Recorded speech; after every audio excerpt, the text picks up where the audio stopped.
मैंने महामहिम राष्ट्रपति जी के अभिभाषण को पूरी तरह पढ़ा है।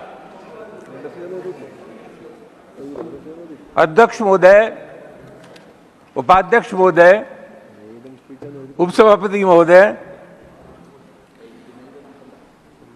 सरकार की तमाम उपलब्धियों का उसमें जिक्र किया गया। मैं एक बहुत ही विनम्रतापूर्वक निवेदन करना चाहूंगा आपके मार्फत। सरकार कितने दिन चली है ये महत्वपूर्ण नहीं है, सरकार किस दिशा में चली है ये ज्यादा महत्वपूर्ण है। और मैं दावे के साथ कह सकता हूं कि जिस दिशा में नरेंद्र मोदी जी की सरकार चली है वो दिशा ठीक नहीं है। सरकार आंकड़ों से नहीं चलती, सरकार इश्तिहार से भी नहीं चलती, सरकार जनता के भरोसे से चलती है, विश्वास से चलती है। और उपसभापति महोदय, सरकार तो बोलती है, जब कोई सरकार अच्छा काम करती है तो लोग उसकी जिक्र करते हैं, आम लोगों में उसकी चर्चा होती है। उसके चलते मैं कह सकता हूं कि आम आदमी का कोई रिश्ता नरेंद्र मोदी की सरकार से नहीं है। उपसभापति महोदय, कहा गया कि सरकार अगले 5 साल तक 81 करोड़ यानी 57% लोगों को प्रतिमाह 5 किलो राशन देगी। इसका मतलब क्या हुआ? इसका मतलब यह हुआ कि सरकार को यह स्वीकार करना चाहिए कि हमारे देश में गरीबी है, भुखमरी है, लोगों के पास रोजी रोटी का कोई जरिया नहीं है। अध्यक्ष महोदय, सबसे अहम सवाल यह है कि जब आप ये स्वीकार करते हैं कि इतने लोग भूखे हैं तो आप उनके लिए रोजगार की व्यवस्था क्यों नहीं करते? उस दिशा में ये सरकार कोई सार्थक काम नहीं कर रही है। झूठे आंकड़े कि 25 करोड़ लोगों को हमने गरीबी रेखा के नीचे से बाहर कर दिया है, इसमें कोई सही नहीं है। दोस्तों, सभी लोगों ने जिक्र किया कि सरकार ने कहा कि हर साल 2 करोड़ लोगों को रोजगार दिया जाएगा।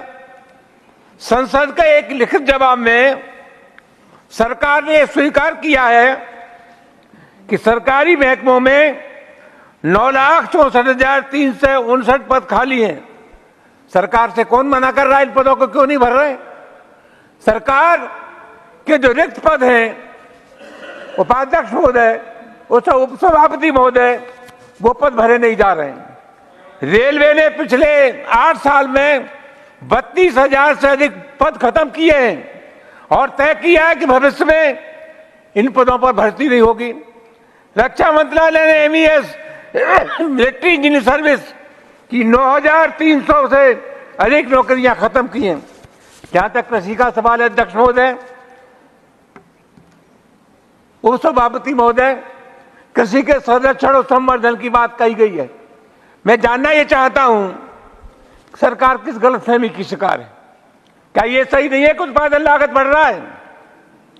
खाद की कीमतें 2 बार बढ़ी हैं, कालाबाजारी बढ़ी है।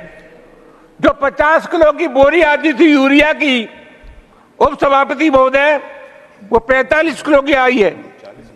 कृषि यंत्रों पर 40 किलो की हो गई है। कृषि यंत्रों पर GST लगा है।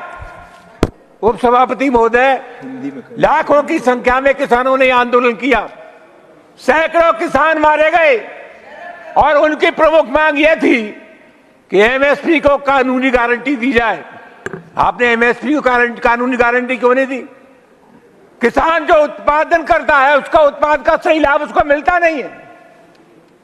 आपकी नीयत ठीक नहीं है, इसलिए आप कानून बनाना नहीं चाहते। उपसभापति महोदय, 2014 से लेकर के अब तक मोदी सरकार ने 121 से अधिक सरकारी उपक्रमों को बेचा है। और मैं बहुत विनम्रता के साथ निवेदन करना चाहूंगा उपसभापति महोदय, पंडित जवाहरलाल नेहरू से लेकर के अटल बिहारी वाजपेयी और मनमोहन सिंह, इस देश में जितने भी प्रधानमंत्री हुए, सब प्रधानमंत्रियों ने सरकारी उपक्रमों की संख्या को बढ़ाया है। ये अकेले ऐसे प्रधानमंत्री हैं जो मुनाफे के सरकारी उपक्रमों को भी बेच रहे। महोदय, बहुत सीधा सवाल है कि आरक्षण सरकारी सेवाओं में होता है, जब ये सरकारी उपक्रम बिक जाएंगे तो आरक्षण अपने आप खत्म हो जाएगा। बेल आपने बेच दिया, एनटीपीसी आपने बेच दिया, एनएचपीसी आपने बेच दिया, पवन हंस आपने बेच दिया, एयर इंडिया आपने बेच दिया, एलआईसी आपने बेच दी।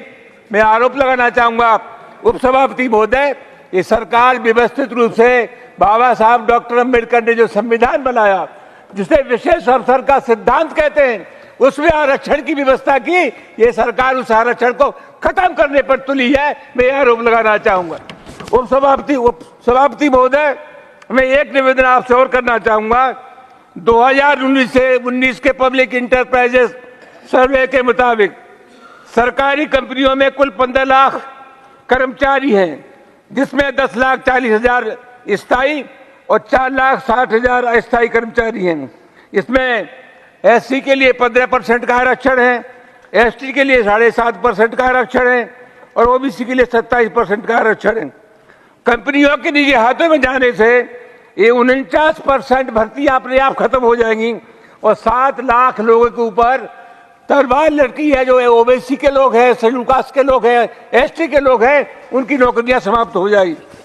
अध्यक्ष महोदय, उपसभापति जी, मुझे उपसभापति जी माफ करेंगे, मेरी लोकसभा की आदत पड़ी हुई है, मैं कभी कभी भूल जाता हूँ। नहीं, आप उपसभापति महोदय, 14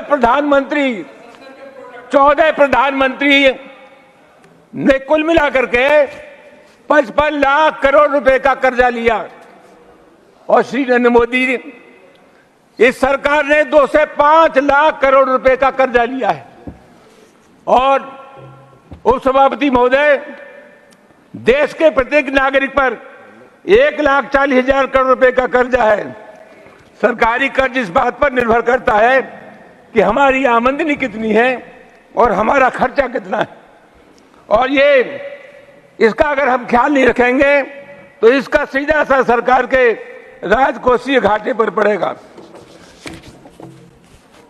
सभापति जी, मैं आपकी अनुमति से एक बात बहुत विनम्रता के साथ कहना चाहूंगा। प्रधानमंत्री जी ने कहा कि गांधी फिल्म बनने से पहले महात्मा गांधी को जानता नहीं था। महोदय, इससे ज्यादा अपमानजनक बात को दूसरी ओर हो नहीं सकती। मैं जानता हूं कि कुछ लोग महात्मा गांधी को कम जानते हैं, गॉडसे को ज्यादा जानते हैं, लेकिन बहुत विनम्रता के साथ अध्यक्ष महोदय मैं कहना चाहूंगा, यह लड़ाई 2 धाराओं के बीच में है। एक गांधी को मानने वाले लोग हैं, दूसरा गॉडसे को मानने वाले लोग हैं। अध्यक्ष महोदय, सभापति महोदय, मैं विनम्रता से आपसे कहना चाहूंगा, ये लोग गांधी को नहीं जानते। मैं आपसे कहना चाहूंगा अध्यक्ष महोदय, गॉडसे बनना बहुत आसान काम है, लेकिन गांधी को बनने में सैकड़ों वर्ष लग जाएंगे। ये बात इन लोगों की समझ में आनी चाहिए। सभापति महोदय, मैं आपसे कहना चाहूंगा, जहां तक गांधी का सवाल है, अध्यक्ष सभापति महोदय, गांधी के निधन के बाद सोवियत रूस को छोड़ के दुनिया का कोई झंडा ऐसा नहीं था जो महात्मा गांधी के सम्मान में न झुका हो। अध्यक्ष महोदय, प्रधानमंत्री और राष्ट्रपति बनना बहुत मुश्किल काम है। व्यक्ति का मूल्यांकन उसके कर्मों से होता है, बस से नहीं होता। कितने प्रधानमंत्री और राष्ट्रपति आए, इस धरती में समा गए, कोई उनका सम्मान के साथ नाम नहीं लेता। लेकिन आप सभापति महोदय, दुनिया के बड़े से बड़ा आदमी जब हिंदुस्तान में आता है तो किसी राष्ट्रपति या प्रधानमंत्री की समाधि पर नहीं जाता। उसका सर अगर कहीं झुकता है तो महात्मा गांधी की समाधि पर जाकर के झुकता है। गांधी से बड़ा आदमी ने दुनिया में कोई पैदा हुआ और न हो सकता है। सभापति महोदय, मैं आग्रह करना चाहूंगा, आपसे निवेदन करना चाहूंगा, इनको गाय बहुत प्रिय है, हमको भी गाय बहुत प्रिय है। सभापति महोदय, गौ मांस के, बीफ के मांस का जो निर्यात है वो अप्रत्याशित रूप से हमारे देश में बढ़ा है। हमने अमेरिका को भी पीछे छोड़ दिया। और सभापति महोदय, 2024 की निर्वाचन आयोग की जो वित्तीय वर्ष की रिपोर्ट है उसके मुताबिक भाजपा ने बीफ कंपनियों से 250 करोड़ रुपए का चंदा लिया है। अध्यक्ष सभापति महोदय, और इन कंपनियों के नाम है सभापति महोदय, फिग्रो रिफेको कंपनियां, अलाना लिमिटेड, फिग्रियो कस्बा, एम अलाना, इंडाग्र फूड्स इत्यादि। अध्यक्ष सभापति महोदय, ये नेशनल टेस्टिंग एजेंसी एनटीए ने नीट की परीक्षा कराई। सभापति जी महोदय, ये सज्जन जो उसके चेयरमैन हैं, मध्य प्रदेश लोक सेवा आयोग के अध्यक्ष रहे। अध्यक्ष महोदय, सभापति महोदय, ये छत्तीसगढ़ लोक सेवा आयोग के अध्यक्ष रहे।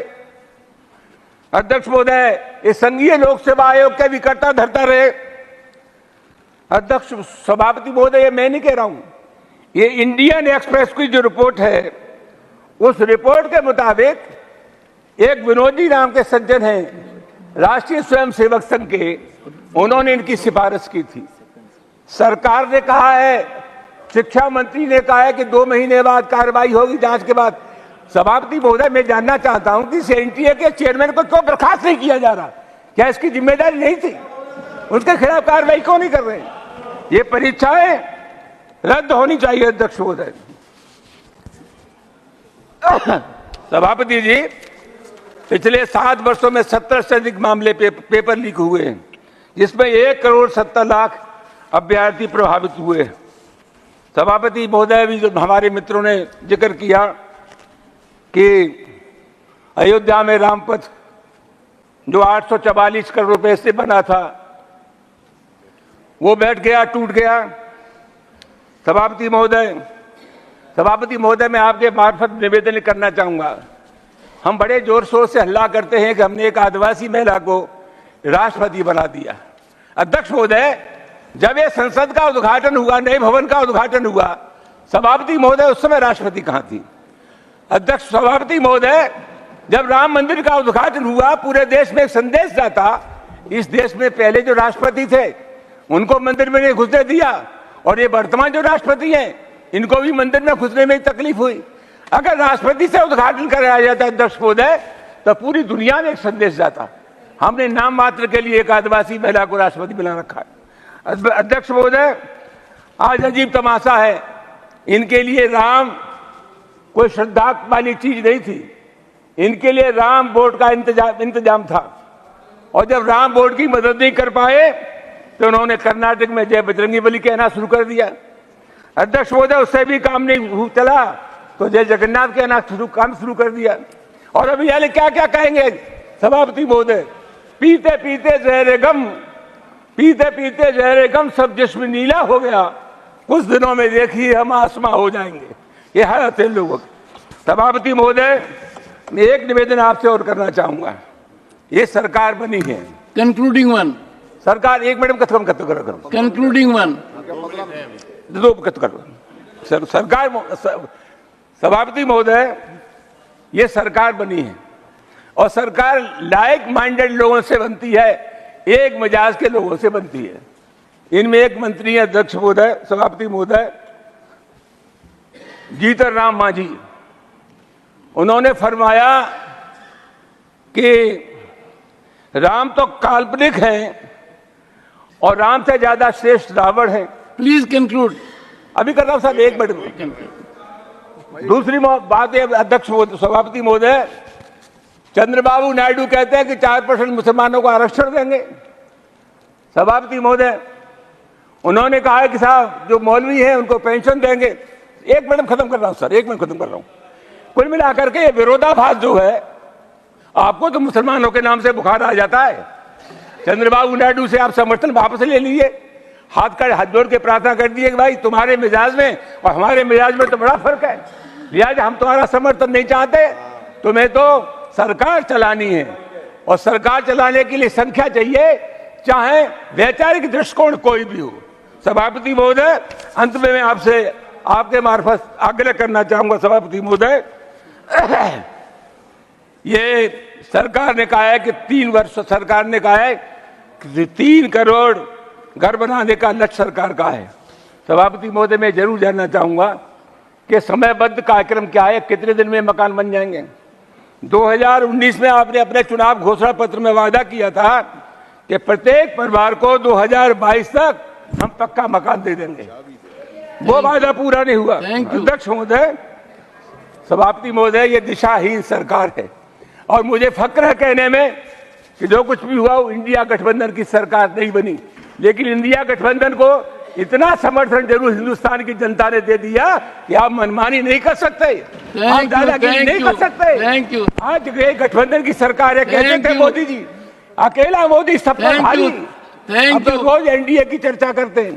तो Thank सभापति you. महोदय, ये दिशाहीन सरकार है और मैं एक ही निवेदन करना चाहूंगा, मुझे कुछ पता नहीं है, अपनी सूरत का खुद एहसास नहीं है मुझको, मैंने गैरों से सुना है कि परेशान हूं मैं। बहुत बहुत धन्यवाद। The honorable member who has just spoken is a very senior member of the House.